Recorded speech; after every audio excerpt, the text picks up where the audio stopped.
নমস্কাৰ বন্ধু-বান্ধৱীসকল, মোৰ এটা নতুন ভিডিঅ'লৈ আপোনালোকক পুনৰবাৰ স্বাগতম জনাইছোঁ। ৰংচনৰ সম্প্ৰচাৰিত হৈ থকা অৰণ্য যাত্ৰাৰ ধাৰাবাহিকখনৰ বৰ্তমান মুকলি হৈছে। আপোনালোকে যদি অৰণ্য যাত্ৰাৰ ধাৰাবাহিকখন চাই ভাল পায় তেনেহ'লে ভিডিঅ'টোত এটা লাইক কৰি আমাৰ চেনেলটো ছাবস্ক্ৰাইব কৰি ল'ব এনেকুৱা ধৰণৰ আপডেটসমূহ পাই থাকিবলৈ।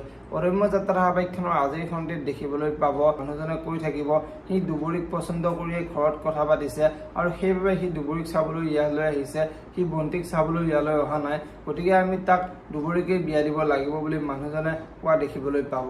আজিৰ খণ্ডিত মিনতী আইতাৰ ওচৰলৈ আহি ল'ৰাজনৰ মনটো বহুত বিশাল বুলি আইতাজনৰ আগত ক'ব আৰু তেতিয়া আইতাজনে সঁচাকৈ ল'ৰাটোৰ মনটো বহুত ভাল, আমাৰ দুবৰীৰ লগত কিন্তু বেছ জোৰা হ'ব বুলি মিনতীৰ আগত কোৱা দেখিবলৈ পাব। ইফালে আজিৰ খণ্ডিত মিনতীয়ে ছোৱালীজনীক কৈ থাকিব এইবোৰত কিন্তু ধেমালি কৰিব নাপায় ভণ্টি বুলি ছোৱালীজনীৰ আগত ক'ব আৰু তেতিয়া এই ছোৱালীজনীয়ে মই ধেমালি কৰা নাই পেহী, মায়ে কথাবোৰ ভুলকৈ বুজাৰ বাবেহে এনেকুৱা হৈছে বুলি মিনতীৰ আগত কোৱা দেখিবলৈ পাব। যদিহে আপোনালোকে অৰণ্য যাত্ৰাৰ ধাৰাবাহিকখন চাই ভাল পায় তেনেহ'লে ভিডিঅ'টো এটা লাইক কৰি আমাৰ চেনেলটো ছাবস্ক্ৰাইব কৰি ল'ব এনেকুৱা ধৰণৰ আপডেটসমূহ পাই থাকিবলৈ। ধন্যবাদ।